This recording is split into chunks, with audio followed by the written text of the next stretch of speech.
this video. Okay, thank you, Mr. Matzi. You're welcome. My pleasure.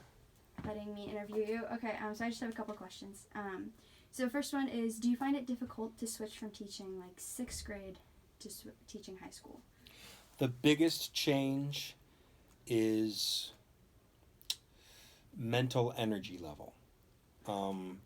Because you need to use an entirely different set of skills for each group. So mentally, I need to be thinking extremely basic pedagogy when I'm teaching 6th graders. And so I'm constantly looking around the room at fingers. I'm constantly looking around the room at posture. I'm constantly looking around the room at valves going up and down. It helps that I have done that book with beginners for about 17 years. So you can go back on your auditory memory and then scan the room and walk around the room and still have a pretty good understanding of what's going on.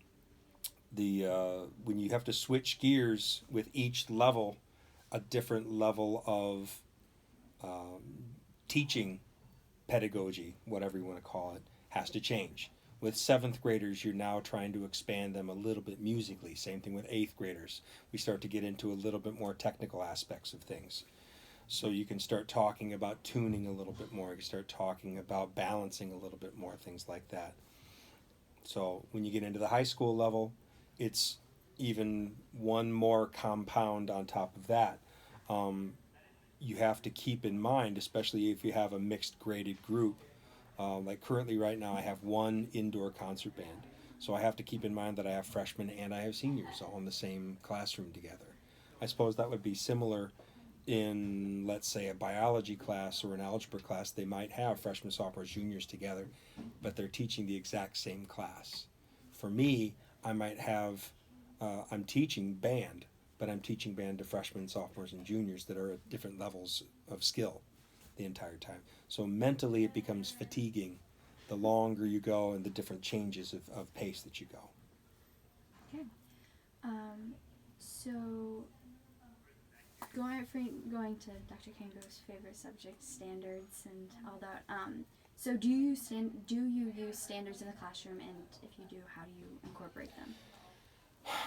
Standards in the classroom. I make sure that everything I choose is solidly grounded in pedagogy. I make sure that I align what I'm teaching to the Illinois Learning Standards. Now I guess we've adopted a national set of music standards. They haven't descended down from on high yet. But I do ensure that what I'm teaching corresponds to what the state mandates that we know and what the administrators ask us to understand and teach towards. A lot of times, curriculum can be adopted to align with standards. It's very difficult. They tried, I forget even what the company was, but they published their music with learning standards embedded in them, so that you would have like an entire learning standards curriculum within the piece of music that you bought. And it would talk about multiculturalism, and it would talk about how music is supposed to be more than just for its own sake. It could have societal, it could have community and communal relations, things like that. So switching subjects, why did you go into music education? I knew that I wanted to be in music education probably from my freshman or sophomore year of high school. I knew that band and choir was where I always wanted to be. It's what I love to do. I did well in my other subjects. I was an AB student, and I had no issues, but I never had a draw or an aspiration to be a particle physicist or a doctor or basically any other career field. I always felt comfortable in band and choir. Did band and choir through high school, through college. My student teaching had little bits of both, as well as general music. I will say general music is probably one of the least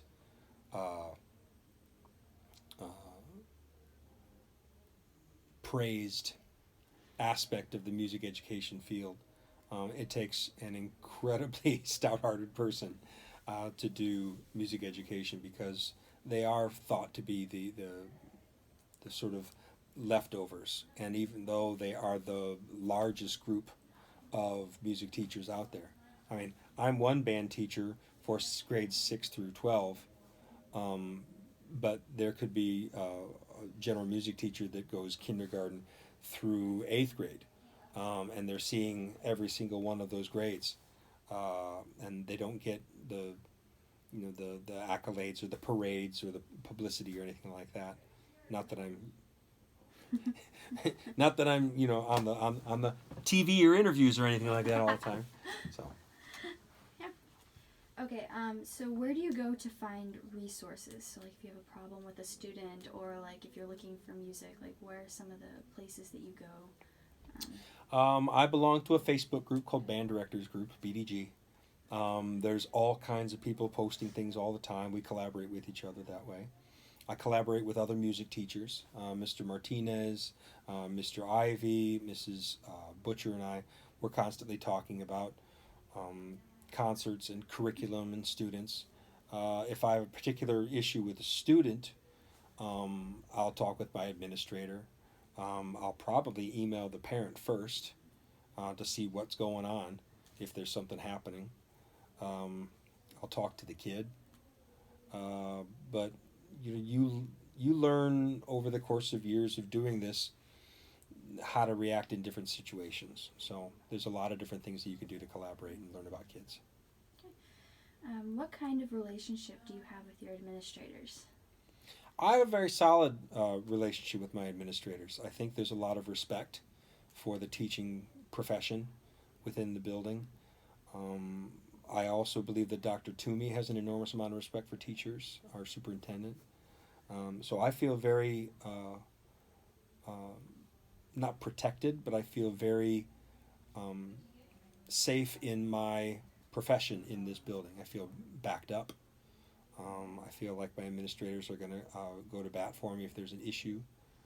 I know in a lot of other places they sort of feel like, the lone wolf on the prairie kind of thing, and they're all by themselves if they've got a problem to have to deal with. So having a good, strong relationship with your administrator is definitely a positive thing. Okay. What do you do for professional development? Like, do you go to any conferences? Or? I do. Every January, Mrs. Butcher and I take students to the All-State Band and Choir ensembles. And while we're there, we can attend different conference events. I've attended Dr. Kanger's assessments session on more than one occasion. There's also sessions on different pedagogies.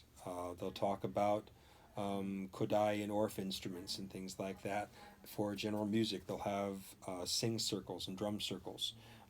I've attended concerts from junior high bands through college bands, tuba euphonium ensembles, percussion ensembles, just to get more ideas as to what to do. In 2 years ago, I attended a concert of a percussion ensemble, and they talked about how they instilled in their percussionists an idea of this is their musical outlet. And so they started their percussion ensembles before school, and I wanted to do something similar to that. So I adopted a little bit of their idea of doing things, and we've got a percussion ensemble that performs on almost every concert now. And it's also an integral part of our solo and ensemble contest too. So I've been to Midwest Conference in Chicago before.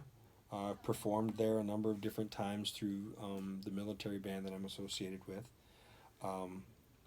The ILMEA has professional development opportunities throughout the year. They've started to come into the districts.